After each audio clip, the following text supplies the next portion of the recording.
Bismillahirrahmanirrahim. Assalamualaikum warahmatullahi wabarakatuh.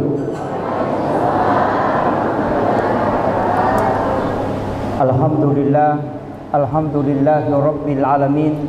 Wassalatu wassalamu ala asyrafil anbiya'i wal mursalin sayyidina wa maulana wa habibina wa syafi'ina wa ala alihi wa ashabihi wa sahabatihi ajma'in.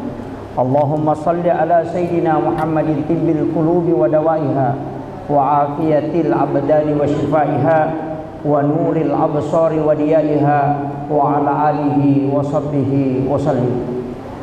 Yang kami muliakan dan kami ta'zimi para alim ulama, para tokoh masyarakat, para azatis dan azatizah, wabil khusus yang kami muliakan dan kami ta'zimi Ibu selaku ketua yayasan dan seluruh pejabat pemerintah di tengah-tengah kita hadir, yang mewakili Bapak Bupati Pinrang,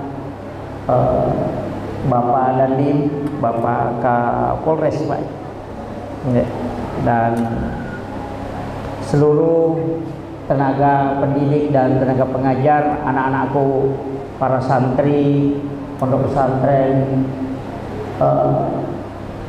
Baitul Quran, dan orang tua santri yang sempat hadir, dan seluruh hadirin wal hadirat yang insyaallah dirahmati dan dimuliakan oleh Allah Subhanahu wa taala. Alhamdulillah wa syukrillah wa la haula wa la quwwata illa billahi wa huwal aliyyil azim. Hasbunallahu wa ni'mal wakil, ni'mal maula wa ni'man nasir. Ada tema yang diangkat pada pagi hari ini, melogi makajori ampe kedomalabina Nabi Muhammad sallallahu alaihi wasallam, sekaligus melogi teladani perjuangan dakwah Rasulullah. Saya kira perjuangan dakwah itu untuk anak-anak, untuk santri-santri kita dan para pembina, untuk akhlakul karimah, ini untuk semua jamaah. Karena kalau bicara akhlak itu bisa berubah, kalau adab itu tidak. Jadi aku makan akhlak itu lebih banyak ke jiwa, dan itu bisa berubah. Wadi berubah akhlak natawe nasabak jabatan, wadi berubah akhlak natawe nasabak asogiran, wadi berubah akhlak natawe nasabak kedudukan. Tapi kalau adab itu tidak. Jadi itu bedanya. Makanya tema ini agak berat, tapi saya mencoba mensederhanakan. Maka dia roh alimalambina Nabi Muhammad sallallahu alaihi wasallam, memang dia tidak memaksakan orang untuk diikuti. Dia paksakan Nabi untuk ya curi alena, tapi Nabi pakai jaki wi alena supaya dia patut dijadikan teladan. Jadi itu sebenarnya konsep untuk kita. Maka dapakan jaki wi alewe supaya pantas ki na curi tahu. Jadi anak-anakku, para santri yang ada, muliakan Al-Quran dan perbaiki akhlaknya. Maka kita tidak mengajak orang untuk mengikuti kita, tapi orang akan tetap mengikuti. Nasabak ia kona curi kita, nasabak jabatan, ia ko selesai jabatannya, dia na hargai kita we. Ia kona hargai kita we nasabak harta, narek kodega gawaran parang, pajan na hargai kita we. Narek kona hargai kita we nasabak kedudukan, ia kode digaga ya kedudukannya, maka orang tidak akan menghargai kita. Ribuan pejabat, ribuan tokoh yang kemudian tidak diperhatikan sampai hari ini karena magai orang mengikutinya hanya karena jabatannya. 2 bupati oku Indonesia, ia nina rokok tawe waktu na mencaji bupati, si senna aja mencaji bupati, maka orang tidak lagi menghormati. Magai nasabah dia dihormati karena jabatannya, bukan karena akhlaknya.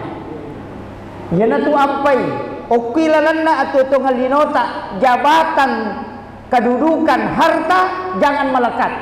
Nabi tak ditawarkan semua. Ditawarkan jabatan dia nak terima. Ditawarkan harta dia tidak terima supaya dia menghentikan dakwahnya. Tapi Nabi terus memperbaiki dirinya sehingga ia tahu tidak ada harta yang ditinggalkan Nabi. Agar selain Nabi tak baju besi itu pun digadaikan kepada Yahudi. Kemudian harta tidak ada, rumah yang pun hanya menempel di masjid. Tapi kenapa dia dimuliakan sampai hari ini? Itu karena ada dua. Yang pertama akhlaknya, yang kedua jasanya. Ia tu tahu na isenga tanya waram paranna. Ia komegai waram paranna tahu maka dia tetap tidak akan menjadi kenangan. Sebab magai waram parang ko sipulungi maka dami te tahu maceceng, tahu mangoh. Tapi narekoi manfaatkan nila kepada tak rupa tahu, maka itu yang selalu dikenang.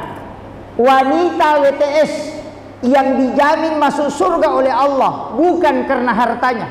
Nah sebaagan apunai hanya karena memberi minum kepada anjing yang kehausan. Tapi agana na pakai sepatu timpona ketika dia turun meminum air di dalam sumur, naitai asui madakah nalulungi sepatuna, maka dia mengambil air kemudian dia menjadikan alat supaya napake ya roh asui minum. Itu karena jasa bukan karena harta.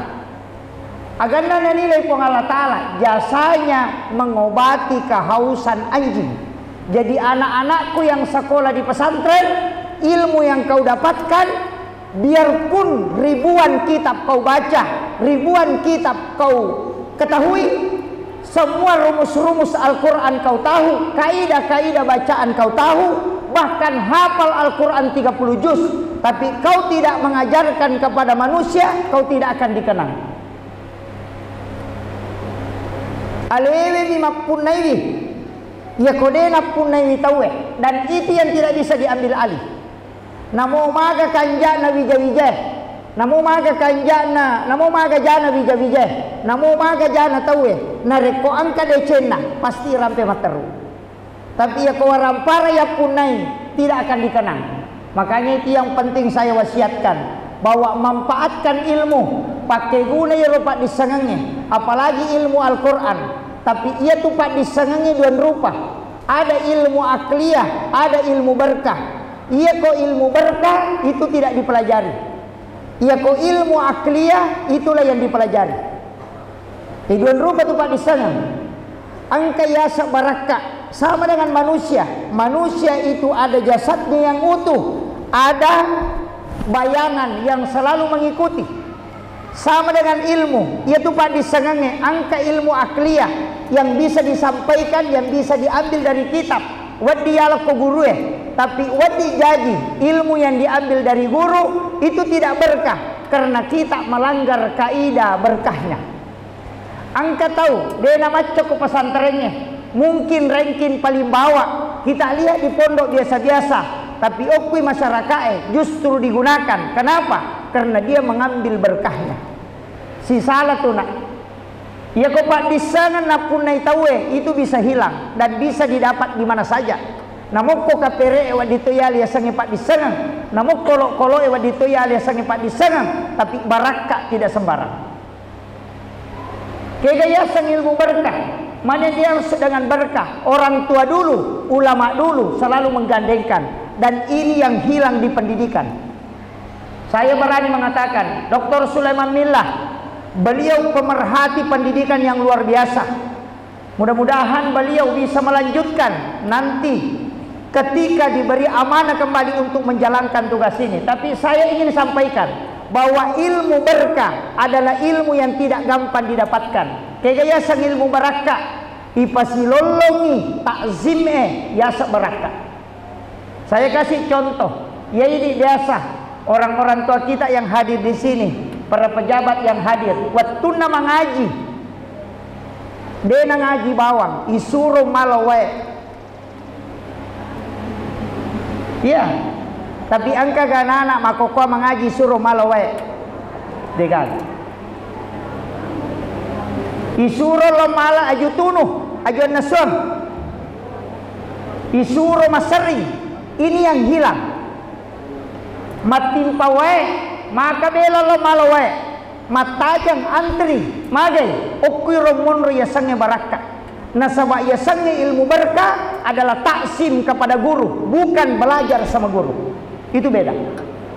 Ini yang haus kita sekarang. Ini yang kering sekarang.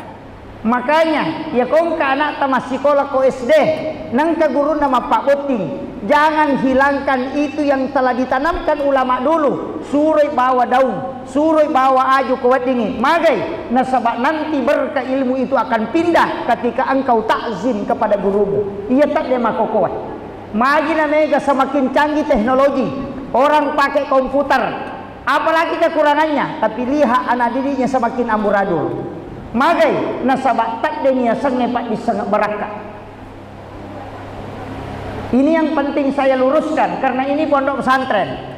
Kalau ada yang tidak sepakat silahkan. Saya ngaji tasawuf hampir 20 tahun sehingga paham betul yang dimaksud dengan berkah. Anak-anak yang belajar di pondok jika ingin mengambil berkah gurunya, ada beberapa langkah yang diajarkan dalam tasawuf. Yang pertama, kirimkan Fatihah gurumu atau engkau masukkan dia dalam doa ketika engkau sujud terakhir dalam sholatmu. Namun dia membaca ko pesantrennya, tapi aku masuk kok, maka engkau akan hebat. Kenapa? Karena berkah baru akan muncul. Di pesantren tidak pernah muncul berkah. Nasaba onron nate malah barakah. Anak-anak yang di pondok pesantren itu baru dicas, belum dipakai. Nanti keluar baru dipakai. Saya bisa bertaruh pak. Maka dia kongka anak-anak kami nak bodoh ke pesantrennya, tapi ya kau masuk ke sekolah umumnya dia bisa ranking, bisa.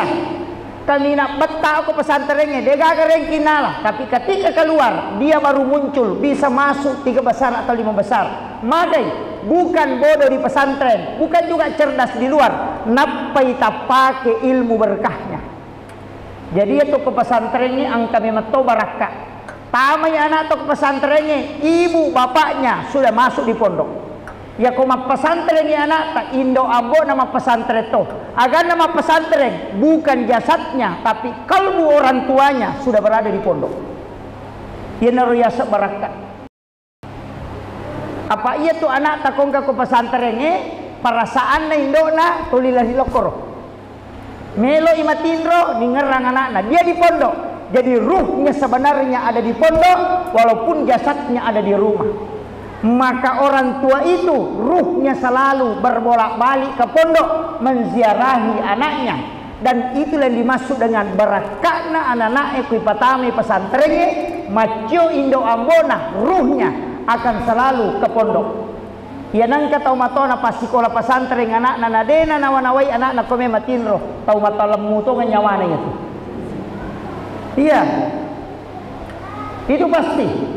Kemudian saya wasiatkan kepada anak-anakku karena di sini penghafal Al-Quran, talaki Al-Quran itu ada 2, talaki kepada guru, yang kedua talaki kepada Allah. Ini yang jarang orang lakukan. Yang banyak talaki kepada guru. Kita punya ulama di Indonesia yang viral sudah beberapa tahun ini. Itu Gus Bahaudin Nur Salim. Beliau itu adalah salah satu ulama yang kita bisa jadikan panutan. Dan beliau adalah memiliki makam yang sangat luar biasa. Karena saya pernah ketemu langsung dengan muridnya, dengan beberapa orang terdekat beliau. Walaupun saya belum sempat ketemu dengan beliau, tapi apa kesaksian para ulama yang ada di sekelilingnya, terutama orang dekatnya, bahwa beliau itu diberikan khususiyah. Dia bisa mengetahui kesalahan Al-Quran hanya meletakkan tangannya di atas kitab. Itu waliullah. Gus Baha itu diberikan Al-Quran tulisan tangan. Dia tidak sempat membaca karena ada kesibukan dakwah. Dia hanya duduk, kemudian meletakkan tangannya di atas Al-Quran tulisan tangan. Dia bisa tahu bahwa di dalam kitab ini ada 5 kesalahan tulisan. Dan dia hanya membuka kemudian melingkari semua tulisan yang salah. Itu lebih cepat daripada komputer. Magai, itu berkah. Makanya anak-anakku yang menghafal punya pembina di sini, talakilah kepada pembina. Selesai kau talaki ke pembinamu, maka talaki kepada Allah. Bagaimana caranya? As-sampaja sunnaki tapatamma ikorang ngerilalan na sampajan. Itu talaki kepada Allah. Iya naro napigaw Abu Hanifah, iya to naro napigaw Imam Malik, iya matoto napigaw Ahmad bin Hambal. Ahmad bin Hambal menghatamkan Al-Quran 2 kali dalam sehari semalam, 1 kali di dalam sholat dan 1 kali di luar sholat. Kedua napatamma korang isa sosiwan ni. Sisa manapatamma adalah sampajang, sisa napatamma isa 2 sampajang. Ketika engkau mentalaki Al-Quran kepada gurumu, maka daki di mastor hafalan. Ya kongka agak-agak store berarti dia ni apunai. Makanya mega anak tak deh hafalan nah. Apa aku mi guru na store. Nah ya kodi lai store berarti dia ni apunai.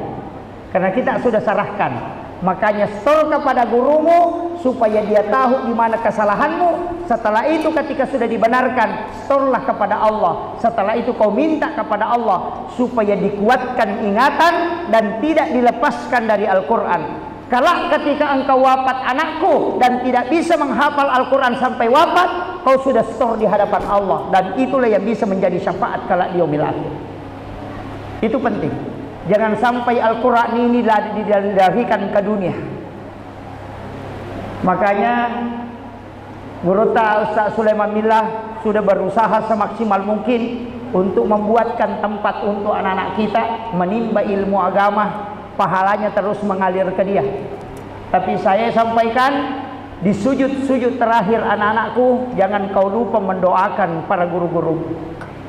Masukkan dia di dalam doa.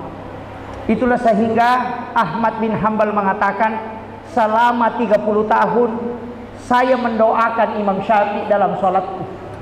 Bayangkan, selama 30 tahun dia mendoakan Imam Syafi'i dalam sholatnya. Dan setiap mau tidur dia mendoakan gurunya. Ulama-ulama dulu itu diberikan keberkahan karena takzimnya kepada guru. Maka adab, akhlak kepada guru itu yang harus kita anukan, utamakan. Maka makanya ni akhlak tak, insya Allah ilmu akan mudah mengalir.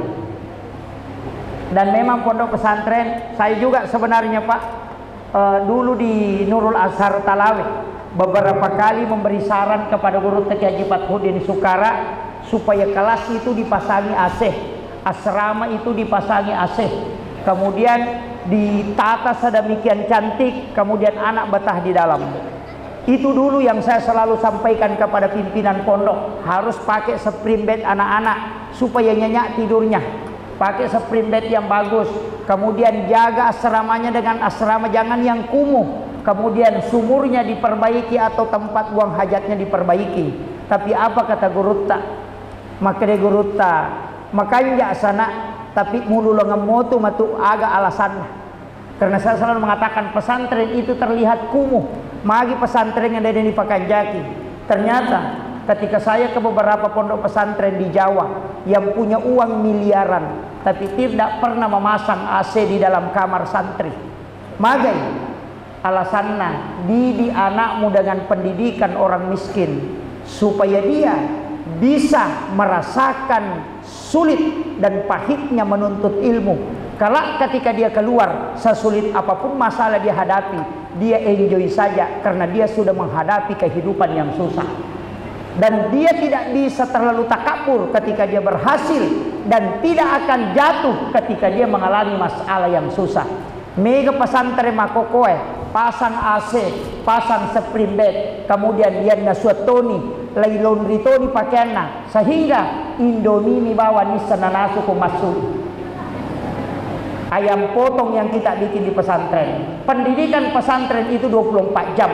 Biarkan anak-anak panas di situ, taruh kumuh, didik dia menjadi dengan pendidikan orang miskin supaya dia bisa bersyukur ketika dia kaya dan bisa menghargai ketika ada orang miskin, dan dia tidak jatuh ketika menghadapi masalah besar.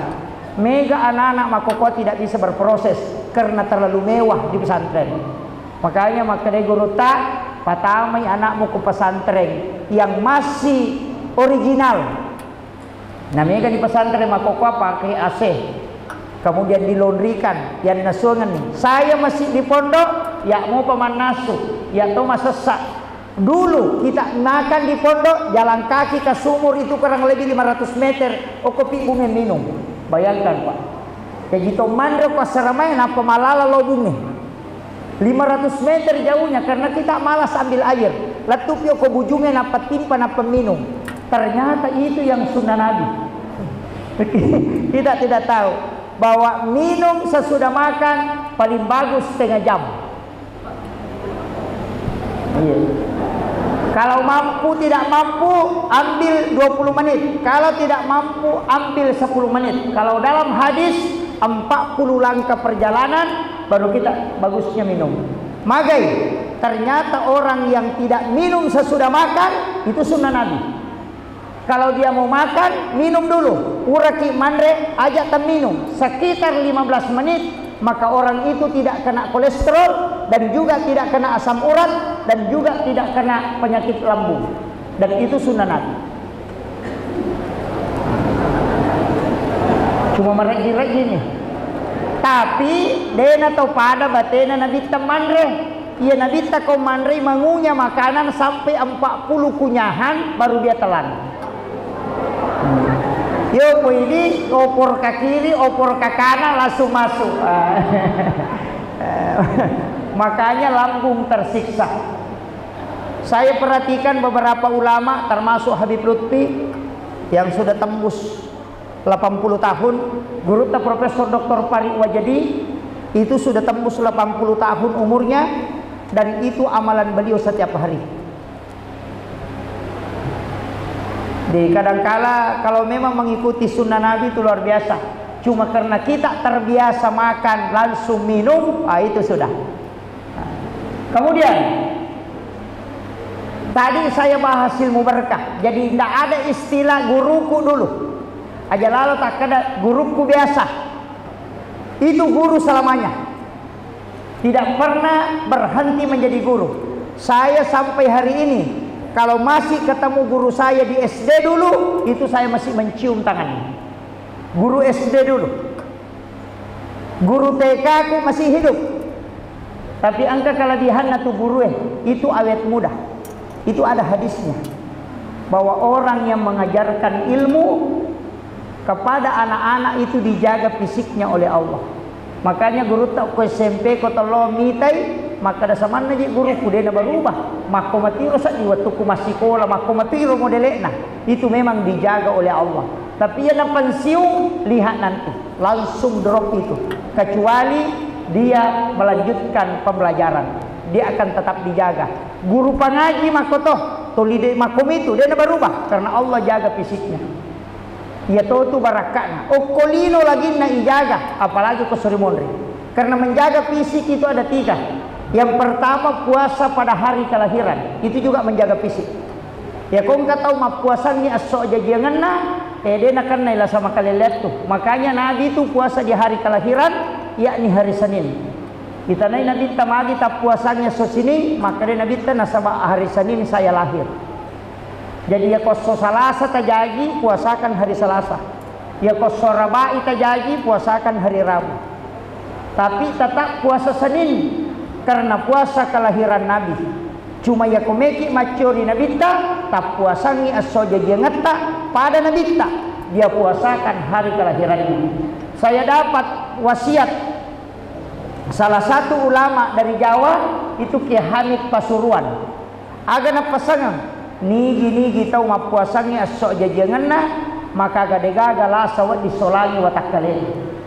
Itu kehebatannya. Cuma mega nidi diri sama kada soga to jadi. Utamanya orang tua mega nidi nisangi kada soga na rojaji. Pak namo tanggal lahir na deto nisangi. Guru nami malingi. Termasuk saya Pak. Saya dikasih tanggal lahir itu sama guru di sekolah. Makanya saya dikasih tanggal 12 karena orang tua hanya mengingat bulannya dengan tahunnya. Dia tidak ingat tanggalnya. Makanya nambil 12 Desember. Napa inang ka tanggal asanggal alai tanggal telu tanggal 5 ulah 5 tanggal 6 ulah 6 curiga itu. Itu guru nami kapa malingnya tuh.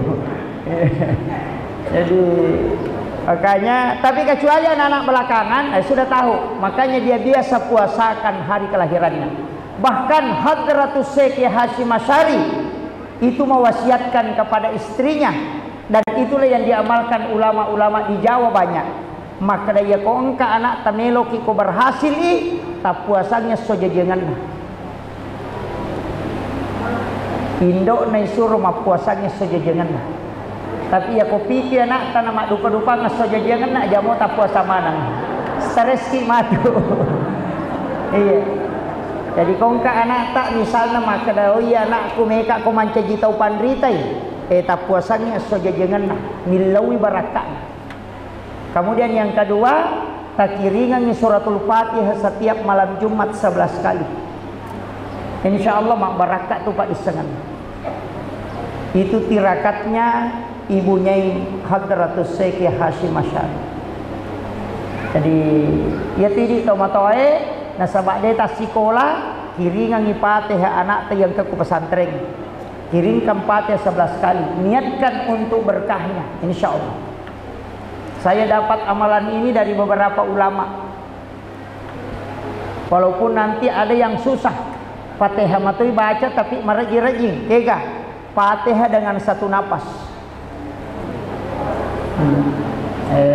Si dinapas. Ya kau Fatihah dengan satu napas itu juga sekaligus bisa jadi obat. Jadi itu musalsalah langsung bersanad sampai ke malaikat Jibril itu. Karena Rasulullah yang mengajarkan kepada salah satu sahabatnya untuk membaca Fatihah satu napas dijadikan sebagai obat. Jadi yo kui di kota mak baca Fatihah madar dia ketaluki banyawa. Iya. Jadi tadi anak-anakku yang menjelaskan hukum bacaan di dalam Al-Qur'an, di dalam suratul Fatihah itu kan kalau kita mau ikuti hukum bacaannya, Alhamdulillahirabbil alamin arrahmanir rahim maliki yaumiddin, yang itu harus disambung karena di situ kan huruf la di ujungnya. Iya. Nah, imam kan setiap membaca itu tidak nyambung, pasti singgah. Karena kenapa? Ada kaidah lain bahwa setiap sampai satu ayat itu malaikat berdoa dan mengaminkan, sehingga kita singgah memberi kesempatan malaikat mengaminkan. Maka kadang tanda bacaan itu tidak dipakai karena ada kaidah lain yang dipakai oleh ulama. Makanya menggabungkan tentang hukum bacaan dan ilmu hikmah dan ilmu tasawuf itu adalah kesempurnaan dalam agama. Jadi jangan sampai kita terpatok ke ilmu hukum bacaan kemudian kita hilangkan hikmah dan tasawufnya. Itu Anda pelajari. Tapi saya bersyukur anak-anak kita di pondok pesantren Tasbih luar biasa. Dan itu tidak diragukan. Ustaz Sulaiman itu luar biasa cara mengkadarnya. Makanya mudah-mudahan anak-anakku ini ada generasi-generasi yang bisa memberikan mercusuan untuk pondok kita ini. Itu penting. Jadi jangan bosan mengajarkan ilmu. Kalau dicaci tidak masalah. Berdakwah itu kalau dicaci tidak masalah. Nabi Muhammad saja didampingi malaikat Jibril punya mukjizat tapi tetap dicaci. Apalagi kita ustaz, iya. Nabi saja yang punya mukjizat dikawal malaikat Jibril masih dicaci. Apalagi kalau ustaz tetap akan dicaci. Karena kenapa? Cacian adalah tiket VIP untuk mengangkat derajat seseorang. Ini yang banyak ibu-ibu tidak paham. Kalau kita sudah merasa teraniaya, berarti itu tiket yang dikasih oleh Allah supaya kita bermunajah. Karena Nabi mengatakan, orang yang teraniaya doanya mustajabah. Jadi sitongan nalengi fasilitas puang Allah Ta'ala untuk diterima doa, tapi kita tidak gunakan. Nah, makanya kau kata caci maki, makanya ulama itu kalau dicaci santai aja, magai. Mestinya dia mengatakan terima kasih banyak ya Allah, Engkau sudah membukakan pintu langit untukku supaya saya bisa berdoa. Nah, makanya pesantren itu pasti selalu diuji Pak. Tidak ada pondok pesantren tidak diuji. Dulu saya mau bangun pesantren cepat. Ketika selesai di pondok, saya berpikir untuk membangun pondok. Saya datangi 9 ulama sepuh dan termasuk Guru Ta, cuma satu wasiat beliau. jangan dirikan pondok pesantren sebelum umurmu 40 tahun. Itu pesan beliau. Aja lalu mupatatto pesantren nak kau dia nadapi 40 tahun umur. Wadi kau mak bangun tapi aja mau buka santri, menerima santri. Ya kau mak pak guru kau dia nama digagah. Tapi untuk membangun pondok, mendirikan pondok, aja narek kau dia penadapi 40 aja lalu. Acio bawa nojolo. Kenapa? Beliau menyampaikan orang yang mendirikan pondok di bawah umur 40 itu tantangannya besar. Tantangannya besar. Saya tanyakan, guru Takemuin memang lebih. Guru Take Haji Fathuddin Sukara 40 lebih. Guru Ta Abdul Malik juga 40 lebih. Guru Take Haji Abdul Rahman Ambodale juga lebih 40. Jadi maka dakak deneto gagal alam. Nabi Musa dikasih kitab wahyu itu nanti umurnya 40. Nabi Muhammad diturunkan Al-Quran kepadanya juga di umur 40. Karena saya dulu sempat berspekulasi Pak. Maka dah ya kongka kesempatan bagaimana? Atau ada orang yang cerdas sudah alumni Mesir atau apa? Agak nasa guru tak kurang apa kecerdasannya Rasulullah. Tapi kenapa baru dikasih amanah menjadi Nabi dan Rasul di umur 40? Nah, itu wasiat beliau. Karena umur 40 itu adalah kelipatan dari 7 yang umur kematangan. Apa iya kau 40 itu umur natawe itu sudah ada isyarat kalbu. Dan di situ ada memang dalam kitab hikmah kita ada yang mengawal. Jadi makanya anak-anakku kita tidak menutup kemungkinan kita janjian. Hari ini saya berdiri di hadapan kalian ceramah. Tapi 5 tahun atau 7 tahun ke depan Anda yang harus berdiri di sini ceramah. Dan kalian itu harus. Saya itu selalu menyampaikan kepada anak-anak bahwa ada waktunya kita yang tampil seperti ini, kemudian ada waktunya kita harus duduk di bawah mendengarkan anak-anak kita memberi nasihat. Jadi banyak ulama kita itu mega tu tau panri tadi nak katok baju mana. Ulama-ulama sapu itu tidak khutbah Jumat, justru datang ke masjid di saf awal, kemudian dia duduk mendengarkan khutbah dengan tenang. Kenapa? Karena dia memberikan kesempatan kepada anak-anaknya memberi nasihat untuknya, supaya ilmu itu berbolak-balik. Makanya anak-anakku yang belajar di pondok ini hafal Al-Quran dengan baik, niatkan lillahi ta'ala. Kalau Anda diangkat menjadi imam, maka berimamlah karena Allah, jangan berimam karena jamaah. Karena mega imam makokoy hanya berimam dengan jamaah. Ia romalada esak dana napakanjaki bacana. Ia rode na malada sadana na balak meniko mak baca Fatihah. Rakaat pertama, rakaat kedua makanja lagona. Rakaat ketiga karena tidak didengarkan jamaah na baca lalu men. Maka imam seperti ini kalau dalam tasawuf itu belum pantas jadi imam. Nah sebab magai bacana untuk rupa taumi tanya untuk Allah Ta'ala.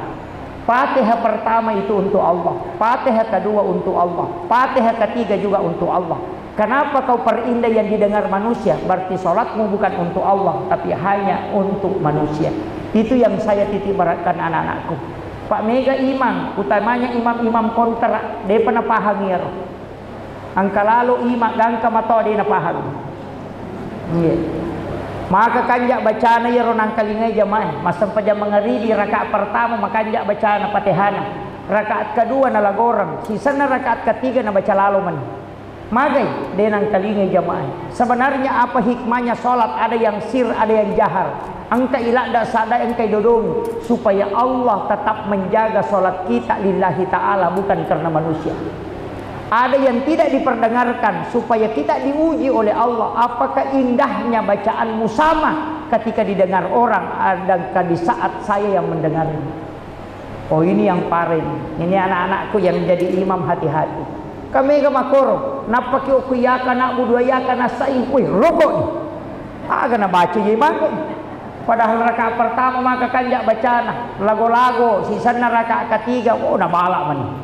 Nah ini yang jadi masalah. Makanya tapi dia itu gagal ke pesantren itu peran tidak, insya Allah.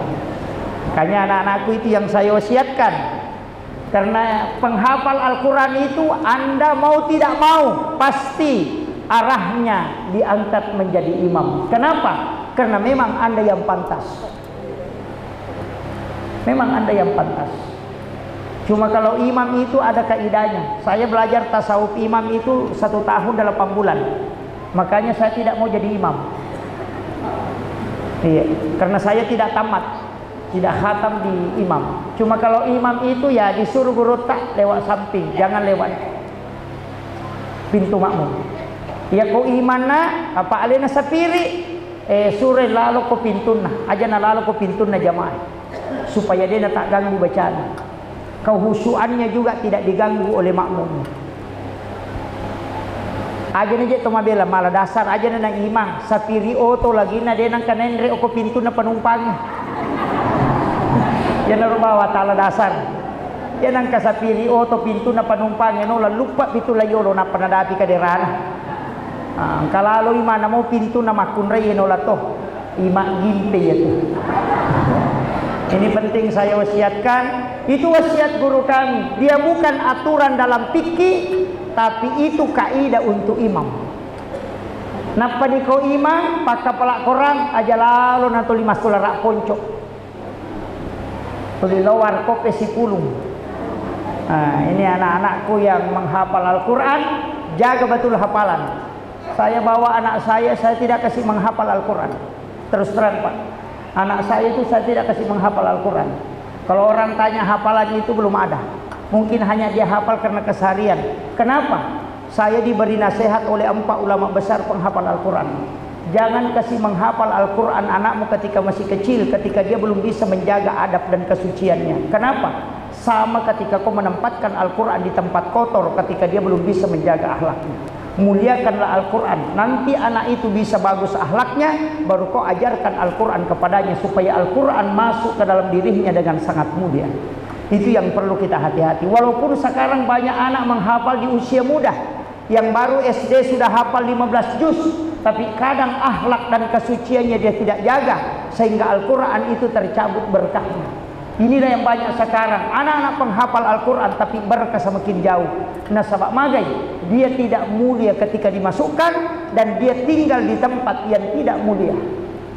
Itu wasiat. Makanya hari ini banyak yang tidak sepakat dengan itu, tapi itu yang saya jalankan untuk anak saya. Baik orang tidak mau sepakat silakan, tapi itu wasiat 4 guru kami, sehingga saya tidak kasih menghafal dulu. Saya mengatakan mudah-mudahan tamat SMP kalau panjang umur, baru saya kasih masuk khusus untuk menghafal ketika akhlaknya sudah dia bisa jaga, adab bicaranya sudah bagus, kemudian ta'zimnya sudah bagus. Makanya kalau melihat penghafal Al-Quran itu Madura. Kenapa penghafal Madura itu banyak dan hebat? Karena dia tidak menghafal kecuali sudah dites ta'zimnya kepada guru-gurunya. Anak Madura itu kalau menghafal Al-Quran, Pak yang penghafal Al-Quran, kau sementara mak golo inang ke guru na pajamana mak golo, tapi langsung dia begini, biarkan gurunya lewat. Dia naik motor di pasar, ketemu dengan gurunya, pasti dia singgah, matikan motornya, baru dia parkir, baru dia tunduk begini, tunggu gurunya lewat, baru dia kasih lewat motornya. Yo kui di anak-anak tak komakapre, halo Pak Guru, halo Pak, oh dega. Sehingga apa? Inilah ta'zim hilang. Kenapa orang-orang Madura banyak orang yang mengagumi hafalannya dengan sangat kuat? Karena adab dan akhlak dia tempatkan Al-Quran pada tempat yang sesungguhnya. Jadi ini anak-anakku, tugas Anda berat. Penghafal Al-Quran jangan lepas dari wudhu. Penghafal Al-Quran harus menjaga pandangannya. Jangan sampai dia kotor. Ketika engkau mengotori dirimu, maka engkau ikut mengotori Al-Quran yang ada dalam dirimu. Itu penting anak-anak. Makanya menghafal Al-Quran itu tidak gampang. Makanya saya lebih aman-aman tidak hafal Quran, Pak. Hanya hafal bertahap, sedikit-sedikit saya hafal. Karena orang yang menghafal Al-Quran walaupun tidak hatam tetap dikasih syafaat. Yang hatam Quran itu bahaya. Karena kapan dia lupa, tanggung jawabnya besar. Makanya kalau ibu yang hadir di sini, ini ibu-ibu bapak-bapak akap pelak korangi, namo si polo mi ayak tapelak seso, yang penting maka pelak kimat teru. Apa mulai makoko akap pelak kimat teru. Kalau hanya dua kata saja, ya kodena temak, berarti kita sudah menghafal Al-Quran. Karena itu sudah menjadi syafaat. Apa maka pelaki? Jadi kotamai hafalatta diminta pertanggungjawabannya. Kalau kuya lupai itu berat sekali. Makanya pekerjaan penghafal itu tidak gampang. Saya ngaji tasawuf hafalan itu sehingga susah. Makanya saya bilang anak-anakku yang tidak ngaji tasawuf hafalan, cukup pakailah yang diajarkan guru-guru kita. Kemudian, wah ini yang paling pokok. Saya sampaikan, ini yang paling pokok. Dari semua yang ada, harus Anda mengambil sanad hafalan, utamanya suratul Fatihah. Ambil sanad.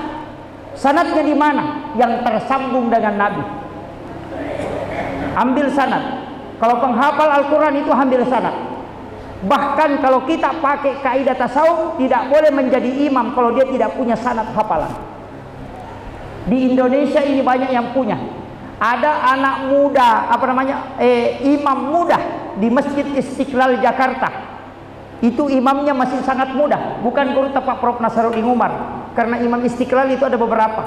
Ada imam muda di situ dari Madinah, mengambil sanad hafalan dengan 4 jalur sanad hafalan. Itu 8 bulan dia bisa mengambil sanad hafalan di Madinah. Untuk ambil sanad hafalan di Masjid Nabawi itu susah. Biasa orang sampai 8 tahun tidak bisa tembus. Tapi beliau itu mengambil sanad hafalan dan ada sertifikatnya hanya 8 bulan. Orang ambil sanad hafalan di Madinah itu 30 juz. Itu kalau ada salah satu tidak lolos. Satu saja sisa mita sakka bacana dia lolos. Atau dia sebut neraka dengan suara tinggi, sebut surga dengan suara rendah, siksaan dengan suara tinggi, kemudian adab dia kasih rendah, maka tidak lolos hafalannya karena dia memberi adab pada lafaz. Itu tidak gampang. Makanya anak-anakku yang menghafal Al-Quran sudah tembus hafalannya 30 dan sudah lancar, cari orang yang punya sanad hafalan, datang ke situ mentalaki hafalan supaya kau terkoneksi sambung sampai Rasulullah, supaya kau jadi imam, itu suaranya masuk ke dalam. Apa megati mangisali wa misadana okumi 3 ro na masuk, dia tidak dari dalam. Dari 20 imam yang kita temukan hanya mungkin 1-2 orang yang bisa. Kita garik bacaan iman na Mekkah, bacaan iman na Madinah, dia tidak terlalu melakukan, tapi dia muncul dari dalam. Sere bulu-bulu na tahu na reko na baca. Kenapa? Karena ruhnya terkoneksi dengan sanad dari Rasulullah. Itu penting. Ini yang sangat penting saya sampaikan. Kemudian sedikit wasiat saya kepada anak-anakku. Yang paling penting kalau akhlak Rasulullah kita mau ikuti, satu kuncinya. Hidup ini kalau kita sudah berakhlak, beradab, istilahnya agak jero basogi nama pakarya wa alih. Itu yang dipakai. Mapakarya wa alih materu. Jangan takabur. Sehebat apapun ilmu yang kita miliki, tetap tunduk dan tetap takzim. Jika kau mau mengambil berkah, ambil sama gurumu, ambil sama kedua orang tuamu. Di situ kuncinya. Orang yang sudah beristri, akhlakmu, takzimmu juga kepada istri supaya kau berkah. Makanya istri Ustaz Sulaiman Milla sangat luar biasa. Beliau ketika menghadapi ujian, Ustaz Sulaiman Milla diberikan ujian oleh Allah, saya yakin bahwa istri beliau bisa melanjutkan. Kenapa? Pondok pesantren itu Pak, kalau kiainya meninggal, kiainya lepas, itu tidak jatuh. Pesantren kalau kiainya, dalam hal ini suaminya, biar meninggal biar apa, itu pesantren tidak jatuh. Tapi ketika wanita yang ada di dalamnya itu meninggal atau lepas, pasti jatuh.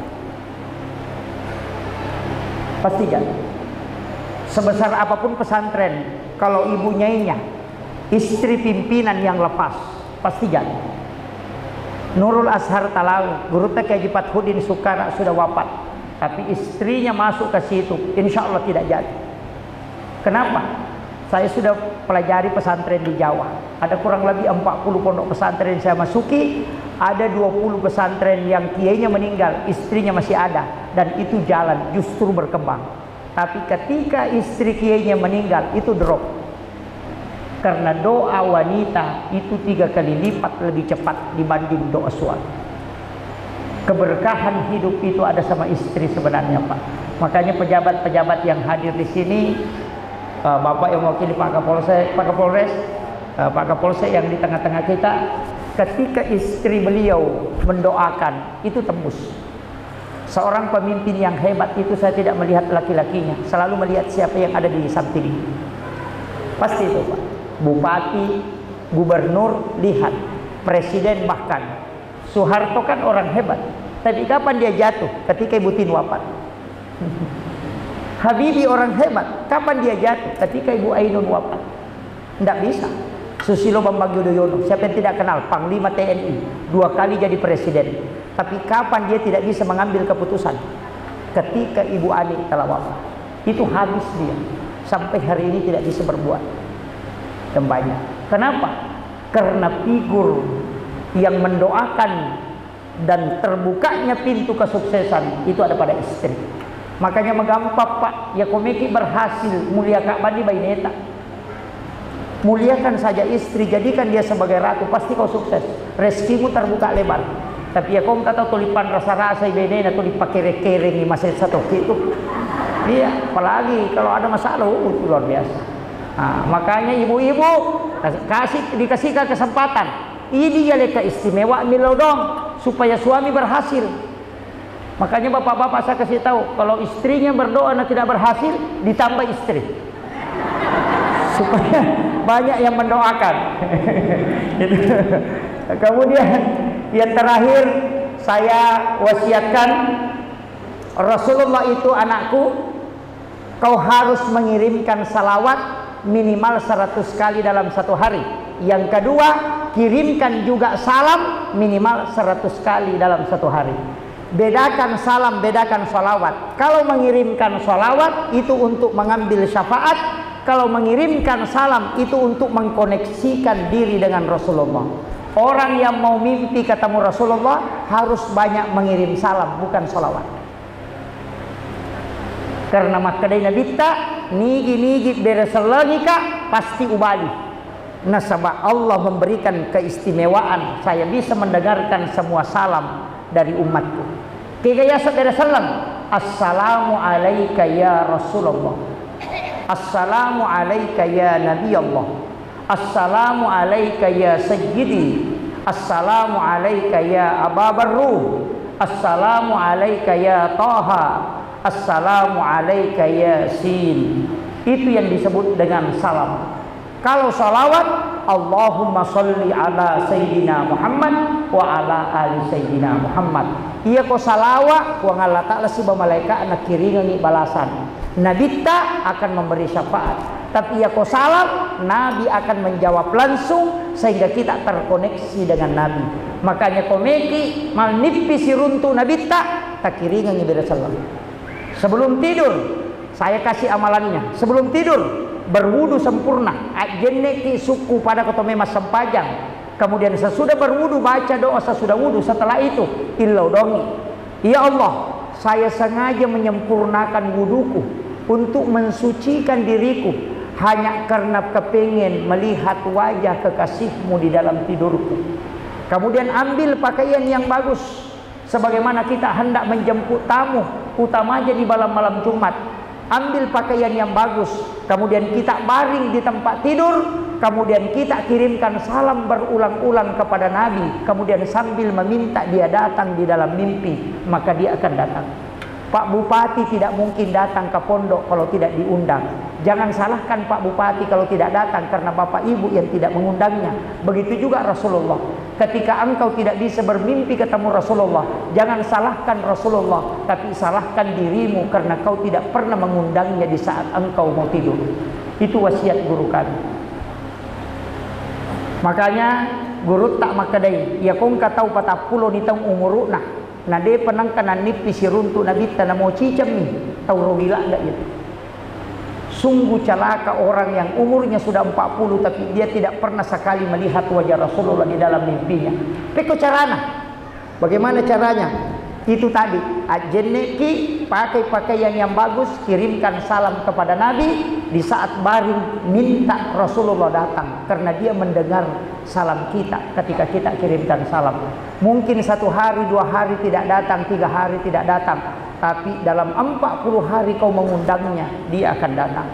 Itu janji para ulama, para waliullah yang telah terkoneksi langsung dengan Rasulullah. Ini penting saya wasiatkan.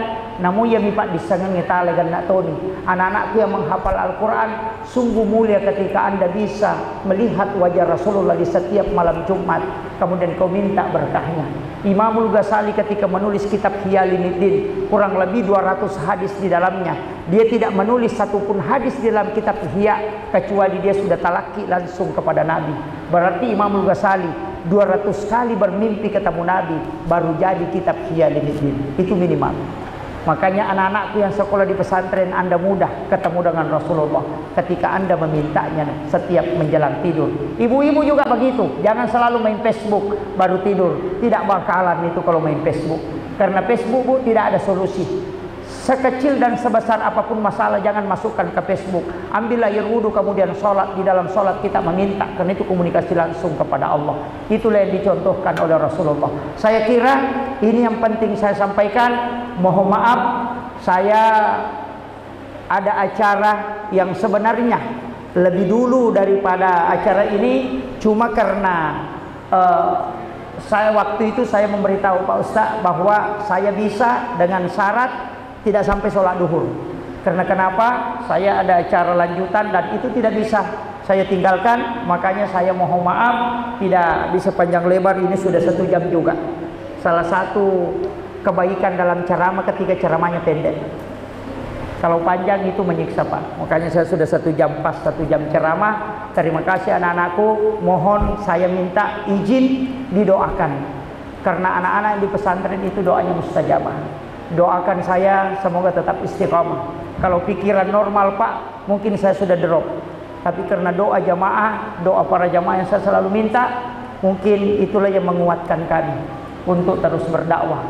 Saya tadi mengatakan janji hari ini saya berdiri di sini, tapi 7-5 tahun ke depan Anda yang harus menggantikan kami di mimbar-mimbar. Ada waktunya kami tidak muncul lagi di depan seperti ini, tapi hanya tinggal untuk melakukan amalan-amalan khusus, hanya mendoakan secara rahasia. Itu wasiat saya. Akhirul kalam, wallahul muwaffiq ila aqwamit thariq. Nasrun minallahi wa fathun karim wa basyiril mu'minin. Assalamualaikum warahmatullahi wabarakatuh. Untuk doa saya serahkan nanti ke Pak Imam. Saya sudah minta sahibul wilayah yang berdoa.